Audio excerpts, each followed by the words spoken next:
मंडी में red cross society के कार्यों को लेकर कार्यक्रम। राज्यपाल श्री प्रताप शुक्ल ने सराहे रेड क्रॉस सोसाइटी के कार्य। दिव्यांगजनों को बांटी गई व्हीलचेयर। केंद्र सरकार ने घटाई वाशिंगटन एप्पल पर इंपोर्ट ड्यूटी। आयात शुल्क घटाने पर सीएम सुखविंदर सिंह सुक्खू ने किया विरोध।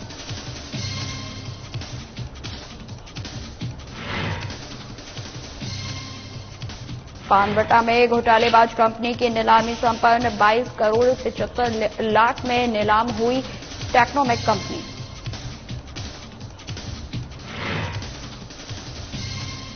हिमाचल प्रदेश के जिला परिषद कैडर कर्मियों ने सरकार से मांगा हक। विभाग में विलय करने की उठाई मांग।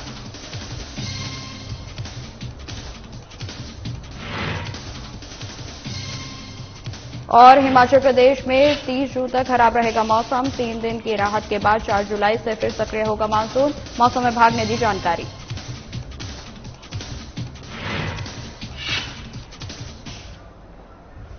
नमस्कार, स्वागत है आप सभी का हिमाचल की खबरों में। मैं आपके साथ निकिता कश्यप। बुलेटिन की शुरुआत करते हैं।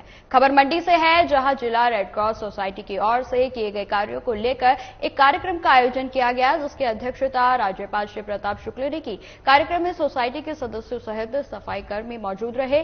कार्यक्रम के दौरान राज्यपाल ने सफाई कर्मियों को किट बांटे और इसके साथ ही राज्यपाल ने कोविड के समय में जिन बच्चों ने अपने माता पिता को खोया है, उन 6 आश्रित बच्चों को आर्थिक सहायता भी दी गई। राज्यपाल ने दिव्यांगजनों को व्हील चेयर वितरित की और इस मौके पर राज्यपाल श्री प्रताप शुक्ल ने कहा कि सोसाइटी की ओर से दिव्यांगजनों के कई कार्य करवाए जाते हैं, वो भी काफी सराहनीय कार्य होते हैं। आज यहाँ पर रेड क्रॉस सोसाइटी के द्वारा यहाँ एक एम्बुलेंस का फ्लैग ऑफ किया गया है।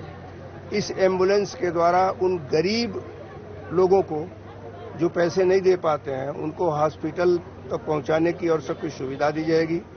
साथ ही यहाँ पर नगर निगम से जुड़े हुए और जो स्वास्थ्य कर्मी हैं, सफाई कर्मी हैं, उनको हाइजीन किट भी दिया गया है। उन लोगों को जो दिव्यांग हो चुके हैं किन्हीं न किन्हीं परिस्थितियों में, उन दिव्यांग जनों को ट्राईसाइकिल भी दे करके उनका सहयोग किया गया है। वाशिंगटन एप्पल पर आयात शुल्क 70% से 50% करने का कांग्रेस सरकार ने विरोध जताया है। आपको बता दें कि खुद हिमाचल प्रदेश के सीएम सुखविंदर सिंह सुक्खू ने इसे बागवानों के खिलाफ बताया और इससे हिमाचल के सेब में के अस्तित्व पर खतरा करार दिया है। वहीं आपको बता दें कि इस बीच हिमाचल बीजेपी सह मीडिया प्रभारी करण नंदा ने कहा कि सरकार जनता को बरगलाने की कोशिश कर रही है। जब 6 महीने पहले प्रधानमंत्री नरेंद्र मोदी के नेतृत्व वाली सरकार ने सेब आयात शुल्क बढ़ाकर 50% किया था, आखिर तब कांग्रेस सरकार ने इसका स्वागत क्यों नहीं किया। उन्होंने कहा कि जिसे कांग्रेस सरकार आयात शुल्क बता रही है, वो वास्तव में रिलेटरी टैरिफ है।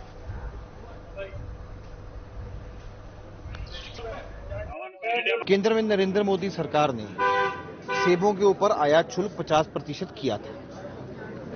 तो जब 50% किया था, तब गवर्नमेंट ने किसी भी प्रकार का इसमें प्रतिक्रिया नहीं दी और इसका स्वागत नहीं किया।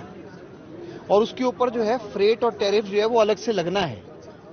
और अगर आप देखो तो जो अन्य देशों से सेब आने लगा है, जो आपके अफगानिस्तान और बाकी जगह से आता था, उसके ऊपर जो है अब सेब जो है वो मिनिमम प्रति किलो 70 रुपए का होगा।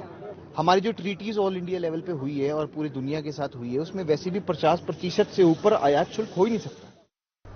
देश के सबसे बड़े घोटालों में से एक और हिमाचल के सबसे बड़े वित्तीय घोटाले को अंजाम देने वाली company Indian Technomac limited Akhilesh नीलाम हो गई है। आपको बता दें कि प्रदेश उच्च न्यायालय के आदेशों के बाद पानवटा साहिब के जगतपुर में स्थित इस कंपनी की चल अचल संपत्तियों की नीलामी हुई। कंपनी पर लगभग 6000 करोड़ के घोटाले का आरोप है, जिसमें 2200 करोड़ का वेट घोटाला भी शामिल है। ये घोटाला देश का सबसे बड़ा वेट घोटाला है। टैक्स चोरी के अलावा कंपनी की बिजली विभाग सहित कई विभागों की बड़ी देनदारियां खड़ी हैं। वहीं आपको बता दें कि कंपनी के कई डायरेक्टर जमानत पर चल रहे हैं, जबकि कंपनी का मालिक राकेश शर्मा देश से फरार है। वहीं इस घोटाले में ईडी और स्टेट सीआईडी जांच कर रही है।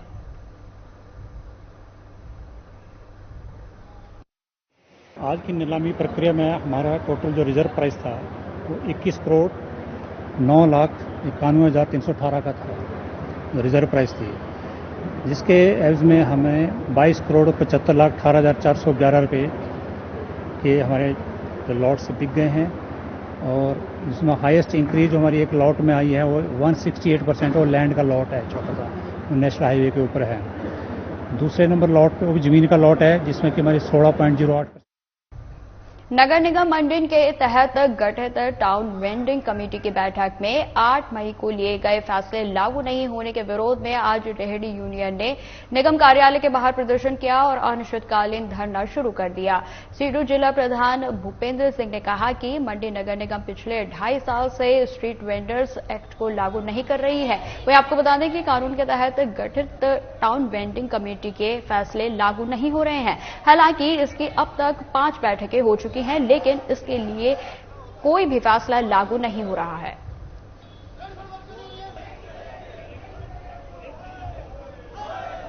कई साल इसको हो गए, मगर ये नगर निगम सबसे निकम्मी जो नगर निगम है वो साबित हुई है।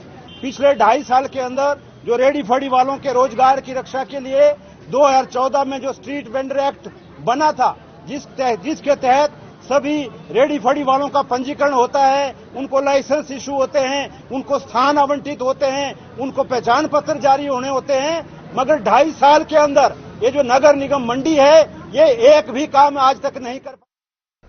भारी बारिश के चलते प्रदेश के अलग अलग क्षेत्रों से नुकसान की खबरें लगातार सामने आ रही हैं। वहीं गिरी और गुम्मा पानी परियोजना में गाद आने से राजधानी शिमला शहर में पानी की आपूर्ति ठप हो गई है, जिससे कि स्थानीय लोगों के साथ साथ पर्यटकों को भी भारी परेशानियां झेलनी पड़ रही है। हालांकि पानी की आपूर्ति का काम देख रही शिमला जल प्रबंधन कंपनी व्यवस्था को दुरुस्त करने में जुटी हुई है। इसके बावजूद अभी तक सामान्य से कम पानी ही शहर को उपलब्ध हो पाया है। वही मामले को लेकर नगर निगम उप महापौर उमा कुशल ने बताया कि भारी बारिश के चलते पानी की परियोजनाओं में गाद जम जाने से शहर में पानी की सप्लाई बाधित हो गई है। गाद हटाने का काम लगातार जारी है। ऐसा है कि पानी की समस्या तो हर साल ही बरसातों में होती है, और जब बारिश ही इतनी है कि गाद भर जाना, अभी इतनी गाद भर चुकी है कि उनको करने में ही 2 दिन लग गए हैं। और आज कुछ मुझे बताया गया ये पेयजल विभाग की तरफ से कि आज कुछ सिचुएशन अच्छी हुई है, क्योंकि एक पाइप भी टूट गई थी जेसीबी से, तो उसकी भी रिपेयर चली हुई थी, तो वो भी रिपेयर हो गई है। तो आज कुछ पानी आया है जो डिस्ट्रीब्यूट किया गया है कुछ इलाकों में, और कल तक हमारी सिचुएशन जो है वो बिल्कुल नॉर्मल हो जाए। हिमाचल प्रदेश में 24 जून को मानसून ने दस्तक दी थी। मानसून की एंट्री भारी तबाही के साथ हुई थी।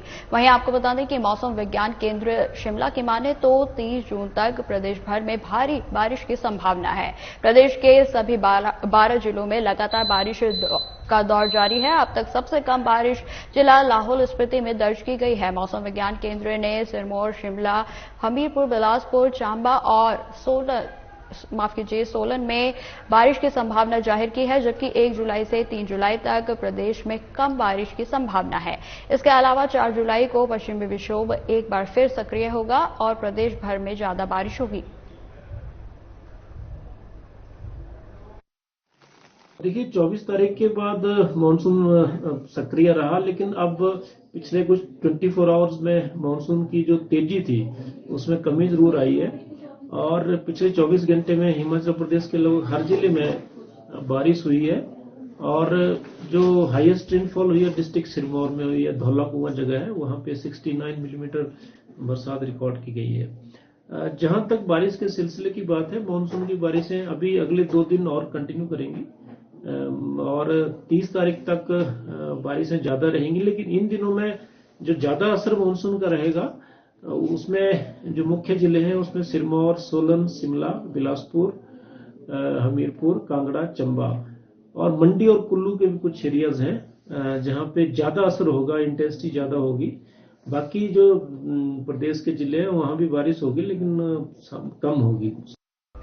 शिमला जिले में पिछले 2 दिनों में 2 युवा नदी के तेज बहाव में बहाकर काल के मुंह में समा गए। वहीं आपको बता दें कि यदि नदी किनारे प्रशासन द्वारा चेतावनी चिन्ह लगाए होते या फिर लोगों को नदी में जाने से रोकने के लिए प्रशासन द्वारा जवानों की नियुक्ति की गई होती तो शायद ये हादसे टाले जा सकते थे। लेकिन देर ही सही, अब शिमला पुलिस ने इन हादसों से सबक लेते हुए जिले के अंतर्गत आने वाली नदियों के किनारे दुर्घटना संभावित स्थानों पर रेस्क्यू रेंजर्स को नियुक्त करने का निर्णय लिया है। रेनी सीजन को लेकर के जो व्यवस्था है वो एक कॉम्प्रिहेंसिव व्यवस्था है, जिसमें कि डिस्ट्रिक्ट की जो डिजास्टर लेवल का एक जो कमेटी रहती है वो तो बिल्कुल एक्टिव और ऑपरेशनल और प्रिपेयर्डनेस मोड में है। इसके अतिरिक्त जो पुलिस का है, हमने आपदा और इस प्रकार की जो क्राइसिस अराइज होते हैं उनको ध्यान में रखते हुए स्पेशल अरेंजमेंट किए हैं। हमारे पास 4 या 5 पॉइंट्स पे हमने जो है अपनी व्हीकल्स को तैनात किया है। जिस तरह से हम विंटर में करते हैं इसी तरह से हमने रेनी सीजन में भी इस बार किया है, जिससे कि जो क्विक रिस्पांस जो है वो पर्टिकुलर कोई भी अगर क्राइसिस अराइज होता है तो उसके लिए वो मूव कर सकें।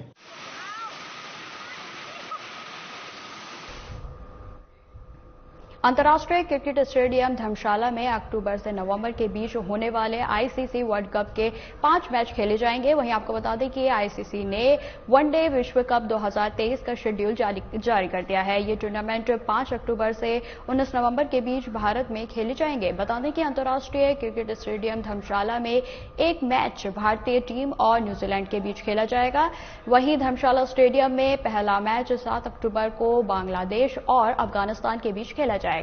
एचपीसीए के सचिव अवनीश परमार ने कहा कि धर्मशाला में 5 मैचों के आयोजन से जहां पर्यटन को बढ़ावा मिलेगा तो साथ ही हिमाचल फिर से विश्व की तस्वीर बनेगा।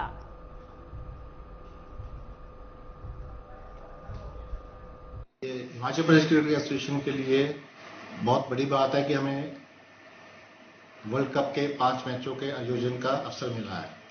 इससे पहले हमने आईपीएल के 2 मैच हुआ जिनका सफलतापूर्वक आयोजन किया गया और दर्शकों में भारी उत्साह था।